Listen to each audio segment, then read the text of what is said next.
Good morning. This is the Tuesday, August 23rd meeting of the Lancaster County Correctional Facility Joint Public Agency public hearing. We are convening at 11:06, and this meeting is subject to the Open Meetings Act, a copy of which is posted at the rear of the room. The first item on the agenda is a public hearing. We'll ask anyone interested in providing comment on the proposed budget for fiscal year 2022-23 to provide testimony at this time. Do you solemnly swear or affirm that the testimony you're about to give is the truth and nothing but the truth? I do. All right. Good morning, Dennis Meyer, County Budget and Fiscal Officer. So what you've got in front of you today is the JPA 22-23 budget. It's really kind of set up so that really the JPA is at the stage of levying for a bond payment and making the bond payment. So this is the one and only day that we get together so that we can approve the budget, so that we can make those payments. So property tax dollars, when you take a look at it for the JPA, is at $4,055,300. That is the same tax request as it was last year. So the tax dollars really don't change.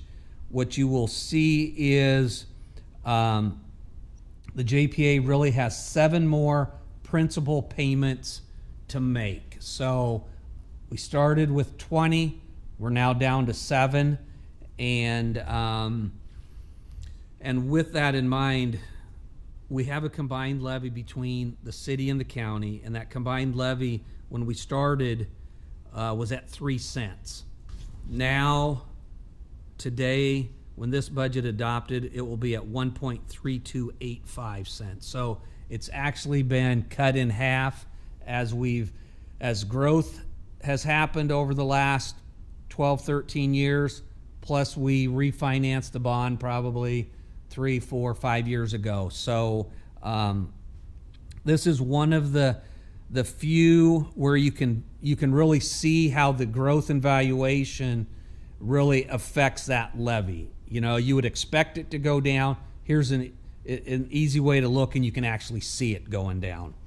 Now, with the valuation increases, the county side increased by 4.01%. The city's valuation increased by 4.23%. So with those valuation increases, that really means our levy is dropping by that same percentage because the tax dollars are staying the same. The only thing that I will change out on this document is when you scroll through there, I do just kind of a levy calculation page on there. Well, what page is that? Do you know? 8 of 12. Okay.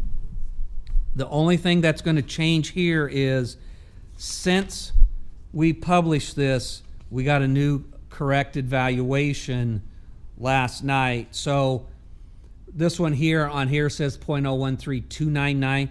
With that increased valuation, it will be at 1.3285. So it will reduce a little bit. But total dollars, all of that remains the same.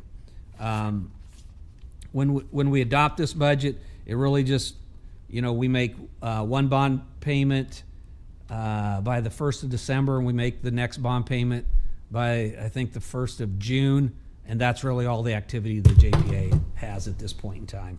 So other than that, it's just kind of getting it to move forward for another year, but really everything tax dollar-wise is staying the same. Levies are reducing. Okay. All right. Well, good information and positive news. Is there anyone else wishing to provide public testimony regarding this proposed budget? Seeing no one, is there a motion to adjourn? I move we adjourn. Second? Okay, motion is second to adjourn. You can call the roll, please. Gaylord Baird, Yes. Yocum, Yes. Shore. Yes. Motion carries 3-0.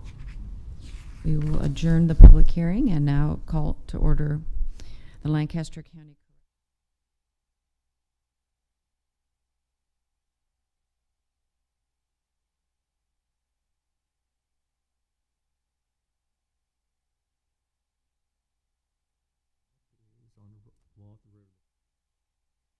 Item is election of the chair and vice chair.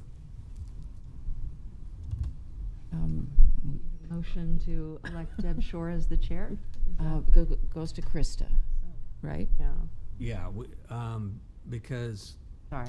Yeah, that's right. I think you mentioned For for yeah. succession purposes, it might be easiest if Krista is elected as the chair, so she'll be in position to serve next year, and then select the mayor as vice chair for consistency Okay. purposes. correct, because we only meet one time a year, and chairs and vice chairs for not only the council, but the county board switches out during that time period at some point in time. Well, or we could elect Tammy in her absence. Do that. And These then, things happen when you're not here. right, well, and then when we get to next year, Tammy, it'll be the new chair anyway, so. Right. I move that we elect Commissioner Yocum as our chair. Second, I guess. Small group, It's kinda okay. not enough of us to do this Motion and a well. second. Call the roll, please. Gaylord Baird, Yes. Yocum, Yes. Shore. Yes. Motion carries 3-0. Next is election of vice chair. Make that motion. I move to elect the mayor as the vice chair. Second? Okay. Call the roll, please. Yocum, Yes. Gaylord Baird, Yes. Shore. Yes. Motion carries 3-0. All right, we will turn the meeting over to you, Chair Yocum. Okay, go ahead. Next is number 2, approval of the minutes. This is approval of minutes for August 31st, 2021. We have a motion. I will make a motion to approve the minutes. Second? Thank you. We have a motion and a second. Will you call the roll? Yocum, Yes. Gaylord Baird, Yes. Shore. Yes. Motion carries 3-0. Number 3 is adopt the resolution. This is resolution in the matter of approving the budget for fiscal year July 1st, 2022 to June 30th, 2023. Move approval of the budget? I will second that. We have a motion and a second. Will you please call the roll? Shore, Yes. Gaylord Baird, Yes. Yocum. Yes. Motion carries 3-0. Next is number 4, public comment. Do we have any public comment on this? Number 5 is setting the next meeting for August 29th, 2023. Right, so for the most part, I tried to set it that last Tuesday. We didn't quite make it this last Tuesday, but that's what we'll shoot for. All right. Okay. I move we adjourn. Second? We have a motion and a second to adjourn. Will you please call the roll? Gaylord Baird, Yes. Shore, Yes. Yocum. Yes. Motion carries 3-0. Thank you all very much. All right, perfect. Okay.